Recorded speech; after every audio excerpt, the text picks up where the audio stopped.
बच्चों, price mechanism जो है ये बहुत इम्पॉर्टेंट चैप्टर है आईएससी बोर्ड के लिए और वेस्ट बंगाल बोर्ड के लिए भी। इसके अलावा कंपटीशन एग्ज़ाम में भी अगर आप जा रहे हो तो प्राइस मैकेनिज़्म बहुत इम्पॉर्टेंस है। प्राइस मैकेनिज़्म है क्या, इतनी इम्पॉर्टेंस है और बहुत सिंपल भी है। Price mechanism refer to the system where the force of demand and supply determine the price of a commodity। बेटा यहाँ पर ये बता रहा है कि जो प्राइस मैकेनिज़्म जो है ये एक ऐसी सिस्टम है जहाँ पे डिमांड और सप्लाई, यानी कि मार्केट में डिमांड और सप्लाई की जो फोर्स है वो मिलकर किसी भी कमोडिटी की प्राइस का पता लगाने में मदद करती है। And the change therein, इसके अलावा ये भी पता लगाने में मदद करती है कि उनके अंदर क्या चेंजिंग हो रही है। तो प्राइस मैकेनिज़्म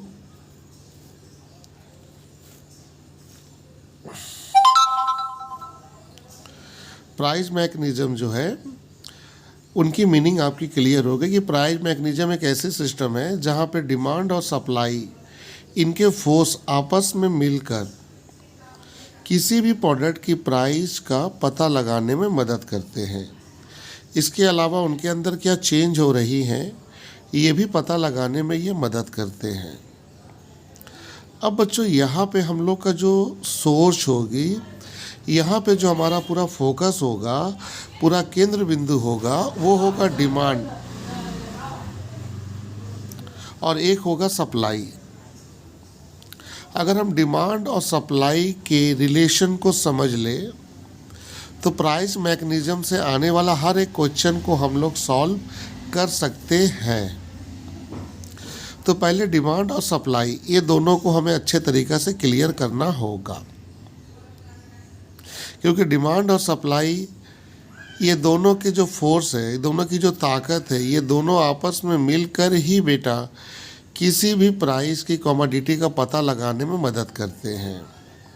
यह प्राइस का मतलब है इक्विलिब्रियम प्राइस।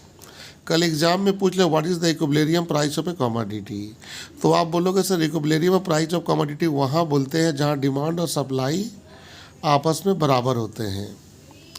अब बच्चों हमें कुछ बात को ध्यान देना है वो डिमांड और सप्लाई के ऊपर। तो सबसे पहली बात बच्चों हम लोगों को थोड़ी सी डिमांड के ऊपर डिस्कस करना चाहिए, काहे कि इसका कॉन्सेप्ट आपके लिए ज़रूरी है। मैंने 11 में इसके बारे में थोड़ा सा बताया था। बेटा डिमांड, अगर हम डिमांड की बात करेंगे तो हम लोग कंज्यूमर के तरफ है। डिमांड का मतलब वो हम कंज्यूमर के साइड में है। और यहाँ डिमांड का मतलब बेटा इंक्रीज और डिक्रीज। डिमांड बढ़ेगा तो क्या होगा और डिमांड घटेगा तो क्या होगा। बच्चों डिमांड का बढ़ना और घटना ये डिपेंड करता है कंज्यूमर के इनकम के ऊपर, income of a consumer,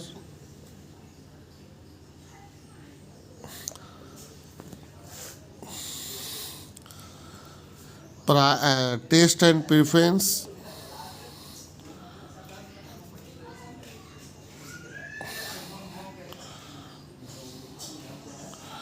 preference of a consumer,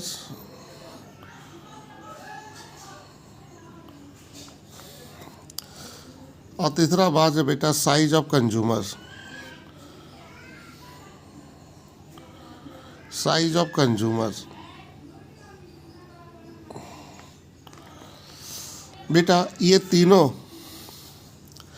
इसको मैं गोल कर रहा हूँ, ये तीनों डिसाइड करते हैं डिमांड का बढ़ना और घटना। बच्चों इनमें अगर चेंजिंग होती है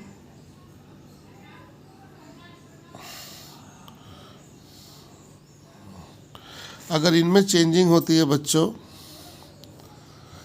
अगर ये सभी बढ़ेंगे और ये सभी घटेंगे भी, अगर बच्चों यहाँ बढ़ते हैं तो इनको कहेंगे इंक्रीज इन डिमांड।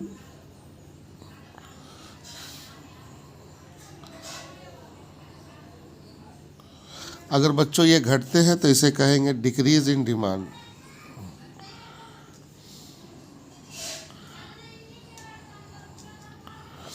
बच्चों इस पे क्वेश्चन बनेगा, एकदम टिपिकल क्वेश्चन रहता है बेटा, जिसकी आंसर तीन पॉइंट की होती है।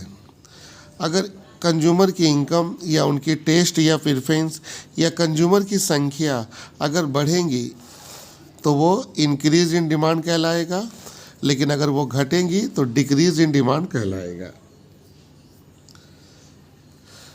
अब बच्चों थोड़ा सा यहाँ पे मैं कुछ ग्राफ बताता हूँ।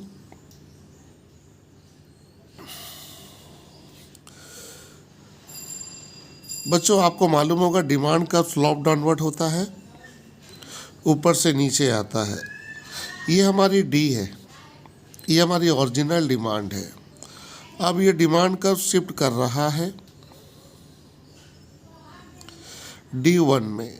तो डिमांड कर्व जब शिफ्ट करेगा राइट के तरफ, ध्यान से देखिए, डिमांड कर्व शिफ्ट करेगा जब राइट के तरफ तो उसे कहोगे इंक्रीज इन डिमांड, उसे कहोगे इंक्रीज इन डिमांड। याद रखना, डिमांड कर्व शिफ्ट करेगा राइट के तरफ तो इंक्रीज इन डिमांड। अगर डिमांड कर्व शिफ्ट कर रहा है बच्चों लेफ्ट के तरफ तो उसे कहोगे डिक्रीज इन डिमांड।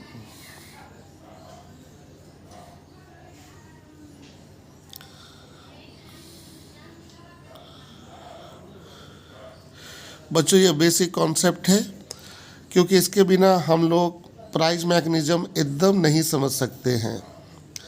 तो बच्चों इसको अंडरस्टूड करना ज़रूरी है कि डिमांड इंक्रीज़ होगा और डिक्रीज़ होगा। इंक्रीज़ होगा तो हमेशा राइट की तरफ जाएगा, डिक्रीज़ होगा तो हमेशा लेफ़्ट की तरफ जाएगा। इंक्रीज़ क्यों होगा, डिक्रीज़ क्यों होगा, उसके लिए मैंने फैक्टर यहाँ पर लिख दिया है। अब आते सप्लाई की तरफ।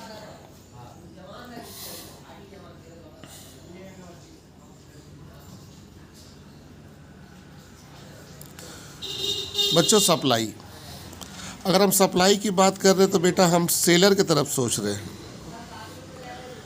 ये सेलर है जिसे कहेंगे फर्म। सेलर की लिस्ट में सेलर आ जाएंगे, फर्म आ जाएंगे जो प्रोडक्शन करते हैं। तो सप्लाई अगर चेंज हो रहा है,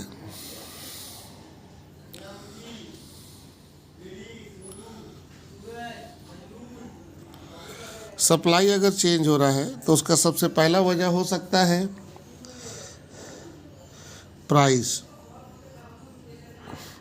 प्राइस ऑफ इनपुट फैक्टर। क्योंकि जो फर्म है बेटा वो सामान तैयार करते हैं और उसी को मार्केट में बेचते हैं। अगर ये प्राइस चेंज हो रहा है इनपुट फैक्टर के चलते तो ये प्राइस बढ़ भी सकती है और ये प्राइस घट भी सकती है।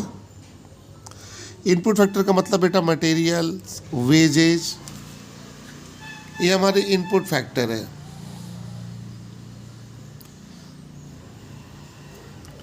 बेटा अगर प्राइस अगर इनपुट का बढ़ेगा तो प्रोडक्शन कॉस्ट बढ़ेगा, प्रोडक्शन कॉस्ट अगर बढ़ेगा तो सप्लाई जो होगा बेटा वो फॉल हो जाएगा, सप्लाई डिक्रीज हो जाएगा। अगर बेटा प्राइस ऑफ इनपुट फैक्टर अगर डिक्रीज होगा, प्रोडक्शन कॉस्ट कम लगेगा तो हम सप्लाई बढ़ा देंगे तो सप्लाई इंक्रीज होगा। ये वाली पे क्वेश्चन बनेगी कि इनपुट फैक्टर जो है उसकी प्राइस बढ़ रही है तो क्या होगा और घट रही है तो क्या होगा। बढ़ेंगी, अगर इनपुट फैक्टर प्राइस अगर बढ़ेंगी तो प्रोडक्शन हमारी कम होगी, सप्लाई कम हो जाएंगी। अगर इनपुट फैक्टर प्राइस कम होगी, प्रोडक्शन कॉस्ट कम पड़ेगा, प्रोडक्शन कॉस्ट कम पड़ेगा तो सप्लाई बढ़ जाएंगी। यानी कि सप्लाई का रिलेशन इनपुट फैक्टर कॉस्ट के साथ अपोजिट है। दूसरा नंबर है इनकम टैक्स, टैक्सेशन।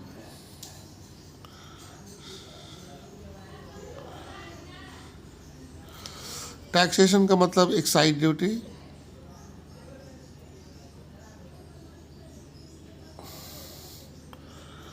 बेटा एक्साइज ड्यूटी अगर बढ़ रही है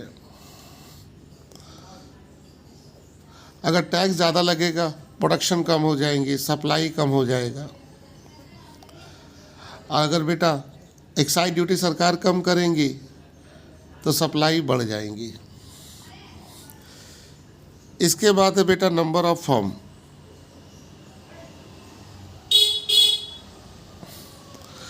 अगर हमारे देश में फर्म की संख्या बढ़ेगी, प्रोडक्शन की कंपनी बढ़ेंगी, कंपनी अगर बढ़ती है, फर्म बढ़ेंगी तो सप्लाई भी बढ़ेगा, फर्म घटेंगी तो सप्लाई भी घटेगा। यह रिलेशन डायरेक्ट है। तो ये 3 केसेस है सप्लाई की तरफ से सोचने का। पहला कि अगर इनपुट फैक्टर की प्राइस अगर बढ़ेंगी, यानी कि कॉस्ट अगर बढ़ेगा, इनपुट फैक्टर कॉस्ट बढ़ेगा तो सप्लाई घट जाएंगी, और अगर इनपुट फैक्टर कॉस्ट घटेंगी तो सप्लाई बढ़ जाएंगी। उसी तरह टैक्स है, एक्साइज ड्यूटी अगर सरकार बढ़ाती है तो प्रोडक्शन कॉस्ट ज़्यादा होगा, सप्लाई कम हो जाएंगी। एक्साइज ड्यूटी अगर सरकार कम करेंगी तो प्रोडक्शन कॉस्ट कम होगा, सप्लाई बढ़ जाएंगी। नंबर ऑफ फर्म में डायरेक्ट रिलेशन है। सप्लाई हमेशा बच्चों फर्म के ऊपर डिपेंड करेगा। हमारे देश में अगर मार्केट में फर्म की संख्या बढ़ेगी तो सप्लाई बढ़ेगा, और फर्म की संख्या घटेगी तो सप्लाई घटेगा। अब आते हैं सप्लाई का मूवमेंट देखने के लिए। बच्चों ये हमारी सप्लाई कर्व होती है। आप पढ़े होंगे सप्लाई हमेशा अपवर्ड स्लोपिंग होती है, ऊपर की तरफ जाती है। अगर सप्लाई इंक्रीज हो रहा तो हमेशा वो राइट की तरफ शिफ्ट करेगा। ये हमारी S1 है, ये हमारी इंडिकेशन दे रहा है कि सप्लाई इंक्रीज हो रहा।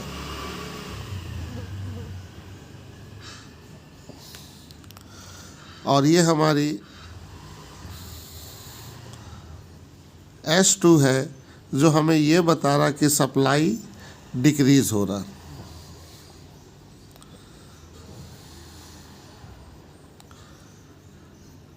अब इसमें एक चीज़ बड़ी अच्छी है बच्चों, चाहे डिमांड हो या सप्लाई हो, जब भी ये बढ़ेगा तो हमेशा राइट की तरफ जाएगा, और जब भी ये घटेगा तो वो लेफ्ट की तरफ जाएगा।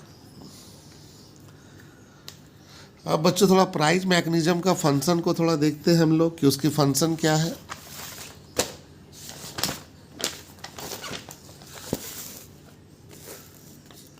बच्चों ये हम लोग मार्केट में हैं। जब हम लोग मार्केट में जाते हैं तो किसी भी प्राइस का पता लगाने के लिए 2 चीज़ का होना बहुत ज़रूरी है। एक है सप्लाई और एक है डिमांड। बच्चों ये हमारी सप्लाई है और ये हमारी डिमांड है। ये सप्लाई और डिमांड मिलकर ही किसी भी वस्तु की प्राइस का पता लगाने में मदद करते हैं। लेकिन ये कहाँ पर मदद करते हैं? जब ये दोनों एक दूसरे को इंटरसेक्ट करते हैं। जब ये दोनों एक दूसरे को इंटरसेक्ट करते हैं बच्चों, तो वहाँ 2 चीज़ का पता चलता है। ये हमारी इक्विलिब्रियम प्राइस है, इक्विलिब्रियम पॉइंट है। ये एरिया प्राइस होती है बच्चों, और ये एरिया बेटा आपकी क्वांटिटी होती है। बच्चों ये दोनों एक दूसरे को इस पॉइंट में इंटरसेक्ट कर रही हैं।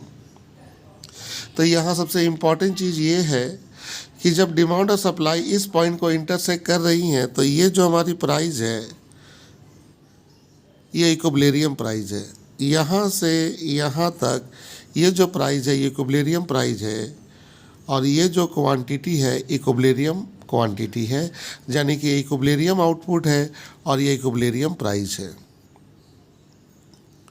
तो बेटा how would you determine the equilibrium price, कभी आपसे पूछे तो इक्विलिब्रियम प्राइस का डिटर्मिनेशन करने के लिए डिमांड और सप्लाई दोनों एक दूसरे को इंटरसेक्ट करेंगे। जिस पॉइंट में डिमांड और सप्लाई मार्केट में जब इंटरसेक्ट करेंगे जिस पॉइंट में, उसी पॉइंट को प्राइस को हम लोग बोलेंगे इक्विलिब्रियम प्राइस, और डिमांड को क्वांटिटी को बोलेंगे इक्विलिब्रियम आउटपुट। लेकिन मार्केट जो होती है बच्चों, वो हमेशा उसकी साइकिल इस तरीके से जाती है, कभी अप कभी डाउन। इसलिए डिमांड और सप्लाई के बीच में रिलेशन कभी भी इक्वल नहीं होता है। कभी सप्लाई ज़्यादा होता है, कभी डिमांड ज़्यादा होता है, या डिमांड कम होता है या सप्लाई ज़्यादा होता है। यानी कि जब डिमांड ज़्यादा हो सप्लाई कम हो, या सप्लाई ज़्यादा हो डिमांड कम हो, तो what will be the impact on price, price के ऊपर क्या इफ़ेक्ट पड़ता है। तो सीबीएसई हो या आईएससी बोर्ड हो, उनका क्वेश्चन कैसे आता है मैं आपको बताने जा रहा हूँ। सबसे पहले मैं आपको दिखाता हूँ क्वेश्चन हमें किस तरीके से देंगी। क्वेश्चन नंबर 1,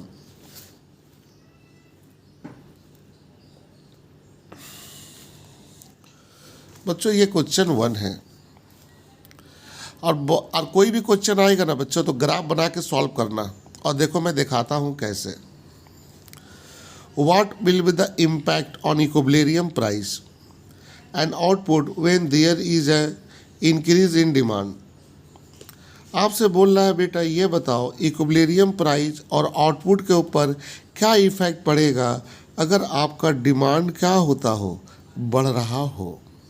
तो कभी भी प्राइस का पता लगाना हो तो पहले ओरिजिनल डिमांड और ओरिजिनल सप्लाई लेना। अब देखो यहाँ पड़ी, मैं आंसर दे रहा हूँ। यहाँ पे डिमांड इंक्रीज हो रहा है। यहाँ याद रखना डिमांड इंक्रीज हो रहा है, सप्लाई के बारे में कुछ नहीं बोल रहा।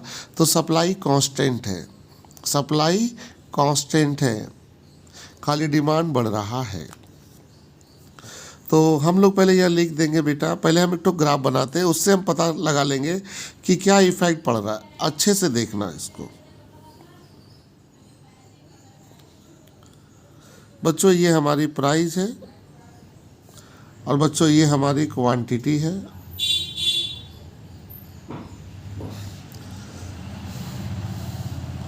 बच्चों ये हमारी डिमांड है और बच्चों ये हमारी सप्लाई है। कभी भी कोई क्वेश्चन आए पहले हम लोग डिमांड और सप्लाई को, तो बच्चों अगर इस पॉइंट को हम मिला दें तो हम लोग मार्केट में सबसे पहले पा गए कि ये हमारी ओरिजिनल प्राइस है, यानी कि बच्चों ये हमारी इक्विलिब्रियम प्राइस है और ये हमारी इक्विलिब्रियम आउटपुट है।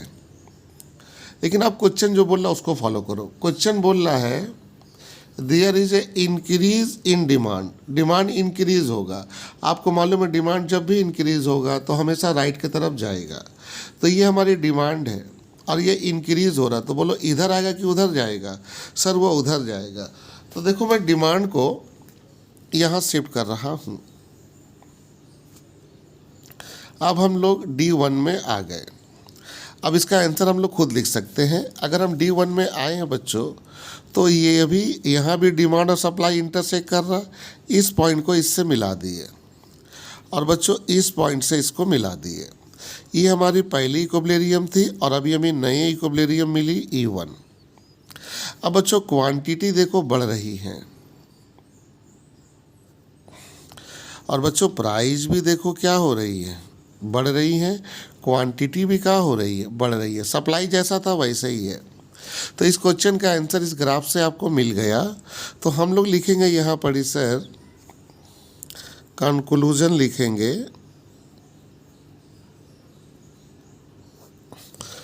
सबसे पहली बात है डिमांड शिफ्ट हो रहा है, डिमांड इंक्रीज हुआ। कंक्लूजन में यही लिखेंगे sir the price of commodity या इक्विलिब्रियम प्राइस, जो भी लिख सकते हो। इक्विलिब्रियम बोला बेटा तो लैंग्वेज में वही लिखो जो बोला है। आप लिखोगे कंक्लूजन में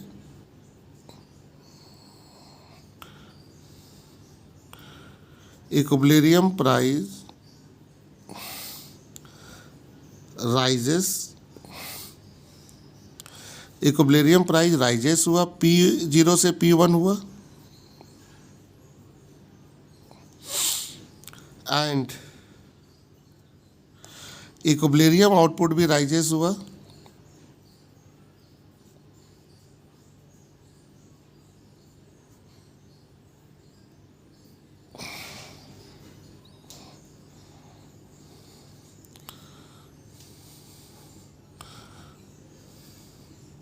आल्सो राइजेस, यानी कि Q0 से हम लोग पहुंच गए Q1 में।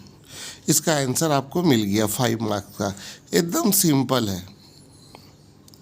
अब आते बेटा सेकंड क्वेश्चन। सेकंड क्वेश्चन में देखो what will be the impact on equilibrium price and output. आपसे पूछ रहा है कि ये बताओ कि इक्विलिब्रियम प्राइस और आउटपुट के ऊपर क्या इफेक्ट पड़ेगा। There is an increase in supply. अब कौन इंक्रीज हो रहा? सप्लाई बढ़ रहा है, यानी कि डिमांड कांस्टेंट है।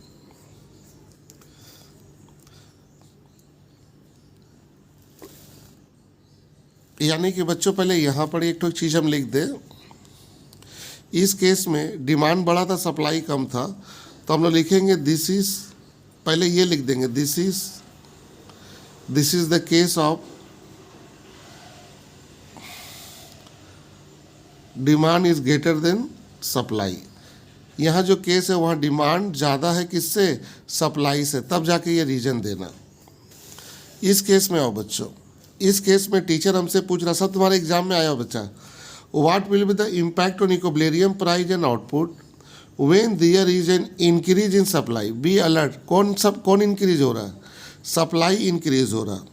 तो यहाँ आंसर हम जब लिखेंगे तो यहाँ देंगे sir this is the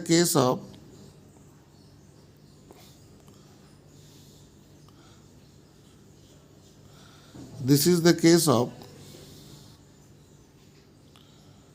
supply, that is the SS is greater than demand.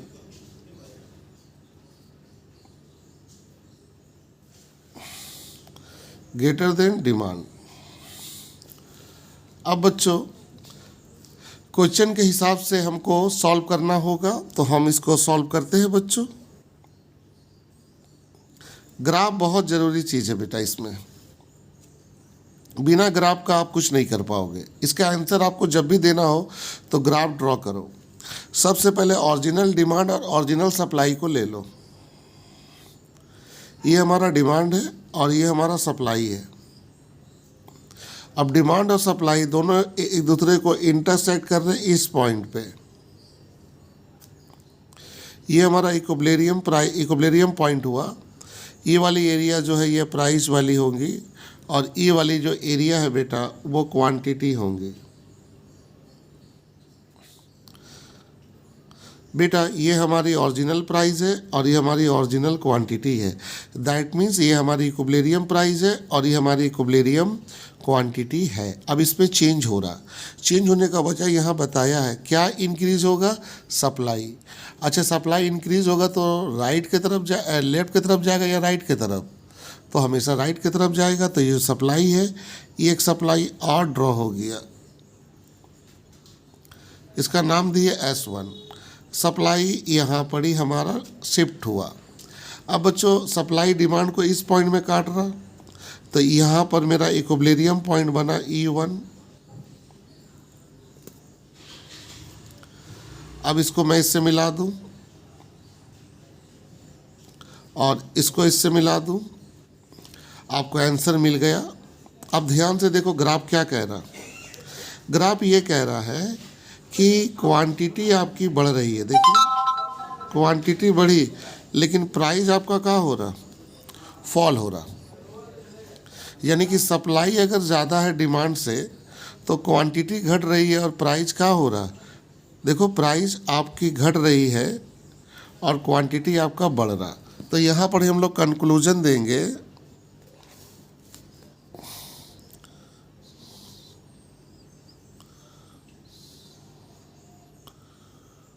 यह हम कंक्लूजन देंगे द इक्विलिब्रियम प्राइस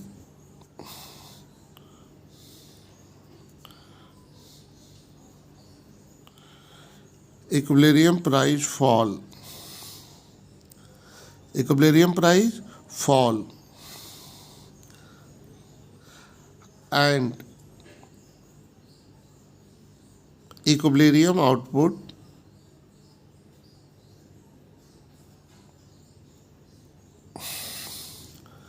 rises। ये हम लोग का मेन पॉइंट हुआ आंसर का। ग्राफ बनाने के बाद एक्सप्लेन करके इसको लिख देना। ये हम लोग का मेन आंसर पॉइंट हुआ बेटा। इकोनॉमिक्स में खासकर ग्राफ वाली एरिया में मेन पॉइंट यही होता है। क्या आपको समझ में आया बेटा? अब आते हैं third point.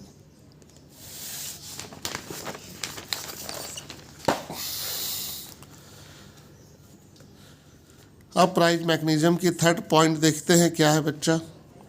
What will be the impact on equilibrium price and output when there is a decrease in income of a consumer. Be alert. Consumer का इनकम डिक्रीज हो रहा, कंज्यूमर डिमांड साइड में है, अगर उसकी इनकम डिक्रीज होगी तो demand घटेगा। तो हमारा पहला जो आंसर होगा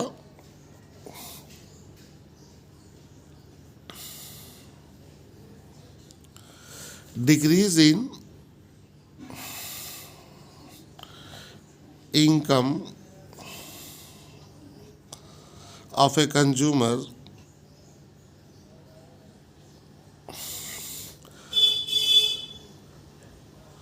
refer to decrease in demand. Decrease in demand, demand decrease हो रहा, तो डिमांड डिक्रीज और सप्लाई में कोई चेंजिंग नहीं, सप्लाई जैसा था वैसा है। बच्चों डिमांड अगर डिक्रीज हो रहा है तो इक्विलिब्रियम प्राइस और आउटपुट के ऊपर क्या इफेक्ट पड़ेगा, प्राइस मैकेनिज्म काम कैसे करेगा। देखिए थोड़ा सा ग्राफ, और इसका आंसर आप खुद निकाल सकते हो। ये हमारी प्राइस है बच्चों, और ये हमारी क्वांटिटी है बच्चों। बच्चों ये डिमांड है और बच्चों ये सप्लाई है। तो मार्केट पहले इस पोजीशन में था बच्चों, ये इक्विलिब्रियम हो गई बच्चों, ये प्राइस हो गया और ये हमारी क्वांटिटी हो गई। यानी कि जब पहले हम मार्केट में थे तो हमारी इक्विलिब्रियम प्राइस थी P0 और क्वांटिटी थी इक्विलिब्रियम Q0। अचानक कंज्यूमर का इनकम कम हुआ, अगर कंज्यूमर का इनकम कम हुआ तो उसकी डिमांड कम होगी, डिमांड कम होगी तो डिमांड कर्व राइट की तरफ नहीं, कहाँ जाएगा, लेफ्ट की तरफ। तो ये डिमांड कर्व शिफ्ट हो रहा लेफ्ट के तरफ। अब हम आ गए D1 में, अब डिमांड कर्व कहाँ शिफ्ट हुआ, बोलो बच्चों, लेफ्ट की तरफ शिफ्ट हुआ। तो डिमांड सप्लाई को इस पॉइंट में काट रहा है, तो यहाँ से मिला लो बच्चों। अब आप खुद रिजल्ट देखो बच्चों, प्राइस आपकी फॉल हो गई और बच्चों क्वांटिटी भी आपकी क्या हो रही है, फॉल हो रही है। प्राइस भी फॉल हो रहा, क्वांटिटी भी आपका फॉल हो रहा। अच्छा बच्चों यहाँ एक सिचुएशन क्या हो रहा, this is case of demand कम है, क्योंकि डिमांड फॉल हो रहा, तो सप्लाई कांस्टेंट है तो सप्लाई का होगा ज़्यादा। डिमांड कम है, डिमांड लेस देन, अच्छा हम काट देते हैं इसको, डिमांड क्या है बच्चों, लेस देन सप्लाई। कल एग्जाम में ऐसे भी आ सकता है कि डिमांड सप्लाई से कम है तो क्या होगा। अगर केस ऐसा है तो सप्लाई कांस्टेंट है, डिमांड को घटा देना। अब बच्चों कंक्लूजन दीजिए कि डिमांड कर्व शिफ्ट हुआ लेफ्ट की तरफ, तो प्राइस क्या हो गई बच्चों, फॉल, और क्वांटिटी भी क्या हो गई, फॉल। तो यहाँ कंक्लूजन हम देते हैं कि सर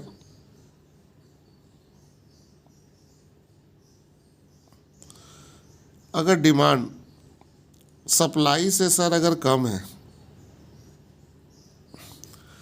तो sir equilibrium price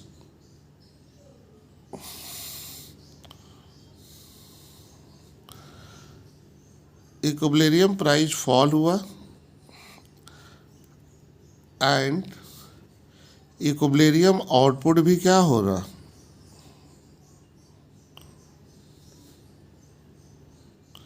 equilibrium output also decrease.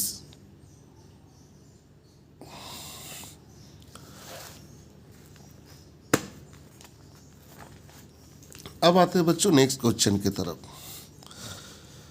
वही क्वेश्चन पूछ रहा है कि इक्विलिब्रियम प्राइस और आउटपुट के ऊपर क्या इफेक्ट पड़ेगा अगर decrease in the number of seller, अगर डिक्रीज हो जाए नंबर ऑफ सेलर, यानी कि फर्म की संख्या कम हो जाए, तो सेलर की संख्या कम होगी, सप्लाई फॉल हो जाएगा, सप्लाई कम होगा तो वो राइट नहीं, कहाँ जाएगा, लेफ्ट की तरफ।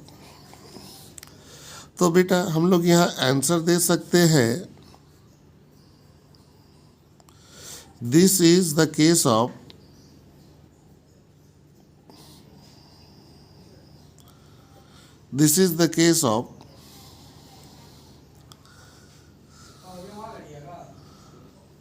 supply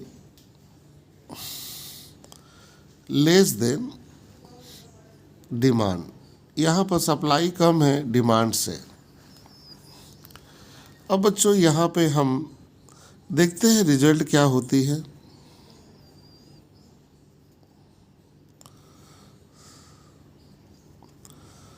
बच्चों ये प्राइस है और ये क्वांटिटी है।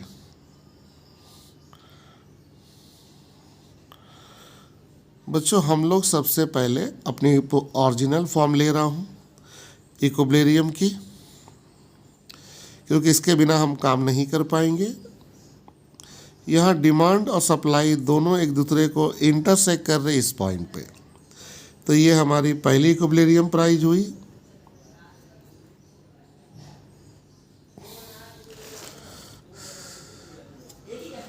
ये हमारी पहली इक्विलिब्रियम प्राइस हुई और ये हमारी इक्विलिब्रियम आउटपुट हुई। सप्लाई कम हो रही है तो वो राइट नहीं, कहाँ आएगा, लेफ्ट के तरफ।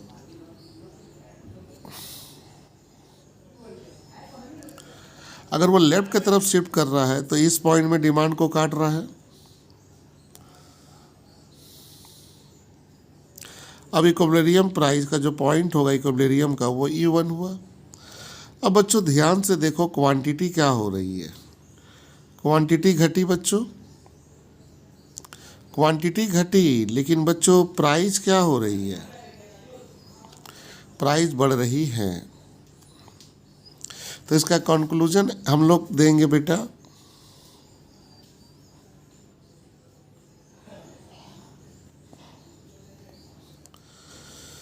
कि इक्विलिब्रियम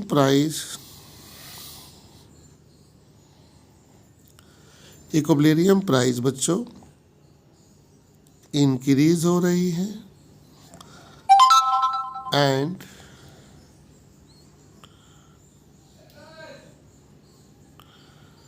इक्विलिब्रियम आउटपुट आपका क्या हो रहा,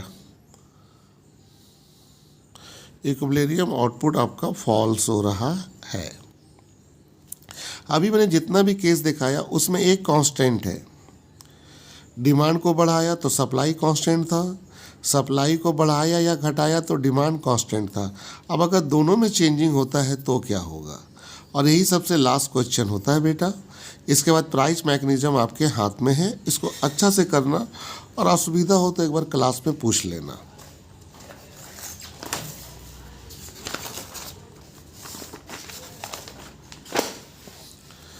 सबसे इम्पोर्टेंस क्वेश्चन माना जाता है ये, और यही आखिरी पॉइंट होता है।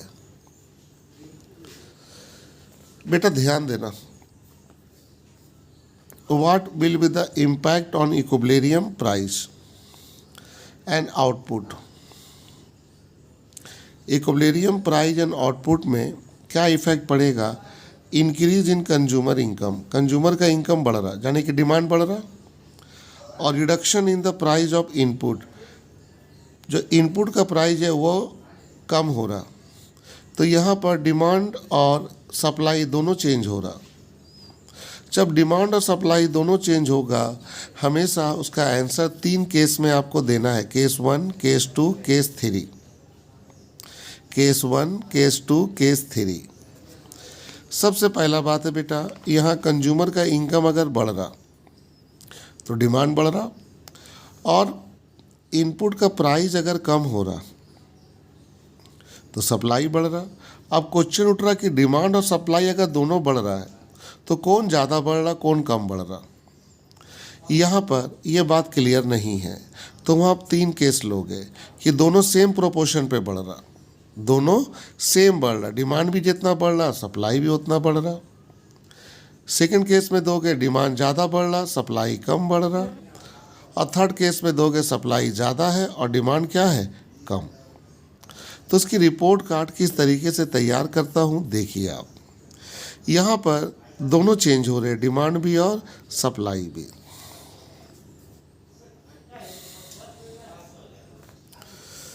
यह हम लोग आंसर में देंगे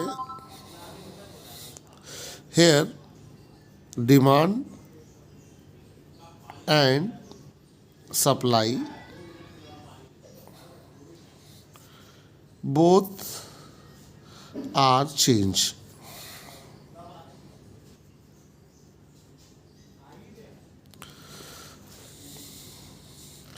ठीक है बेटा, दोनों ही चेंज हुआ।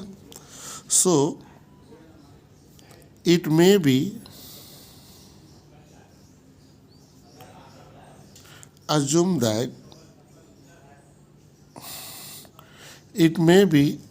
that case A डिमांड और सप्लाई दोनों बराबर है, यानी कि demand and supply both are increase in same proportion. अच्छा, डिक्रीज नहीं दिखाना है, काहे कि दोनों ही इंक्रीज हो रहा है, सेम प्रोपोर्शन।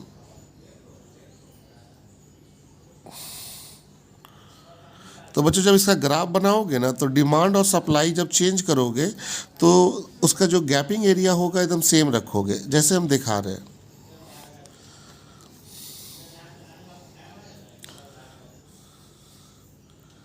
ये प्राइस है बच्चों और ये क्वांटिटी है। ये हमारी डिमांड है और ये हमारी सप्लाई है।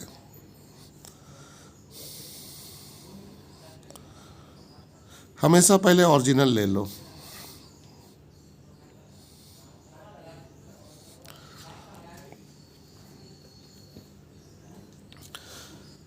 अब बच्चों डिमांड हमारी बढ़ रही है,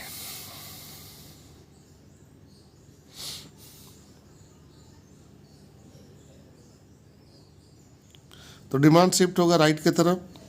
हम डी से D1 गए। डिमांड जितना बड़ा है बच्चों, सप्लाई भी हम क्या किए उतना ही बढ़ाए, S से S1। तो याद रखोगे D1 S1 दोनों एक दूसरे को किस पॉइंट में काट रहा, इसी पॉइंट में काट रहा, इसको मिला दो।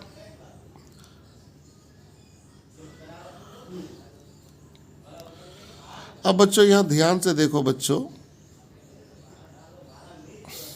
प्राइस में कोई चेंजिंग नहीं हो रहा, क्वांटिटी चेंज हो रही है।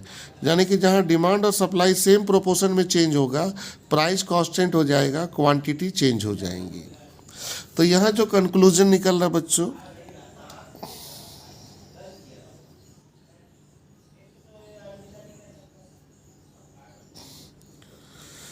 वो निकल रहा there is no change. There is no change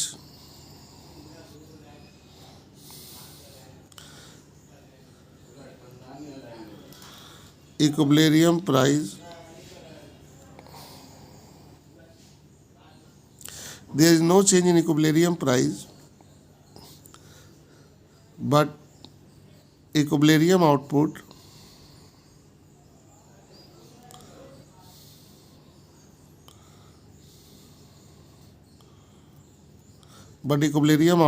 increase।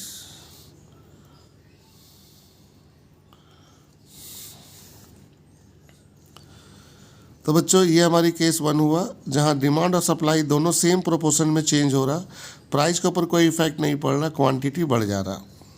Case 2,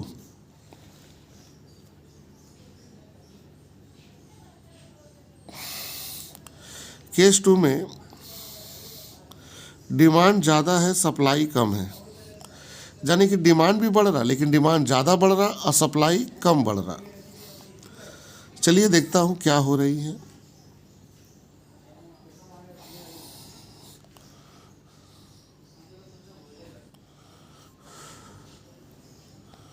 बच्चों ये हमारी डिमांड है और बच्चों ये हमारी सप्लाई है। पहले तो ओरिजिनल लेना पड़ेगा। ये हमारी ओरिजिनल इक्विलिब्रियम प्राइस है। अच्छा, ये हम इक्विलिब्रियम पॉइंट देना भूल जा रहे बच्चों। इसे U1 जरूर दे देना, नहीं तो मार्क्स काट लेगा। बच्चों ये हमारी फर्स्ट इक्विलिब्रियम पॉइंट है जहां डिमांड सप्लाई एक दूसरे को काट रहा है। ये इक्विलिब्रियम प्राइस हुआ और इक्विलिब्रियम आउटपुट हुआ। डिमांड ज़्यादा है, इसका मतलब डिमांड बहुत ज़्यादा चेंज हो रहा, लेकिन सप्लाई में बहुत कम चेंजिंग है, सप्लाई में कम चेंजिंग है। अब देखो बच्चों, यहाँ पर आप सही से देखो, डिमांड में ज़्यादा गैपिंग है और सप्लाई में देखो कम गैपिंग है, लेकिन दोनों बढ़ रहा है, इसलिए दोनों शिफ्ट हो रहा किधर, राइट के तरफ। अब D1 S1 दोनों एक दूसरे को इस पॉइंट में काट रहा, यहाँ से इसको मिला दो, ये हो गया हम लोग का U1 पॉइंट। बच्चों यहाँ प्राइस में बढ़त हुई है, प्राइस भी बढ़ा है और क्वांटिटी भी क्या हुआ है, बढ़ा है। प्राइस भी बढ़ी है और क्वांटिटी भी बढ़ी है। प्राइस कम बढ़ रहा, क्वांटिटी ज़्यादा बढ़ रही है। तो हम लोग का ये आंसर होगा कंक्लूजन में,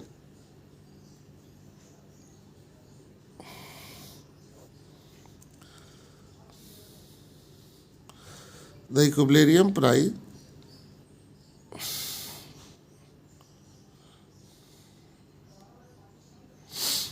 rises and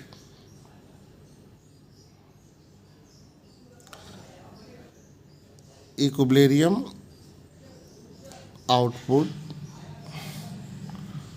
also rises।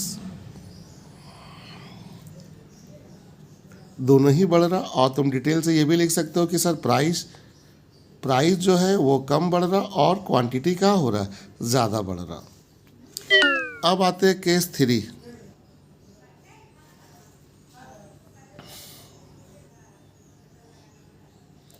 Case 3 में हम दिखा रहे सप्लाई जो है बेटा वो ज़्यादा है, सप्लाई ज़्यादा है, डिमांड क्या है, कम है।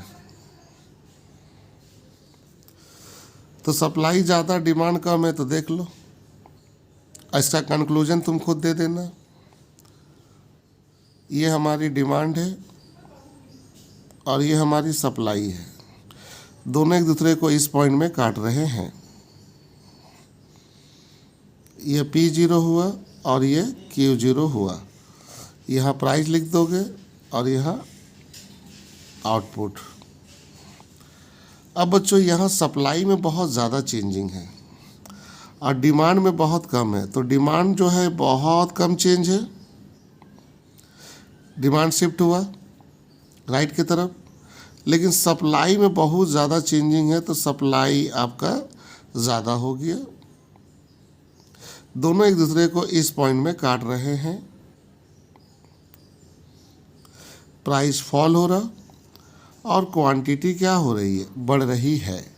आपका ये पेपर सॉल्व हो गया। अब इसमें कोई भी क्वेश्चन आता है आप आसानी से इसको बना लेना।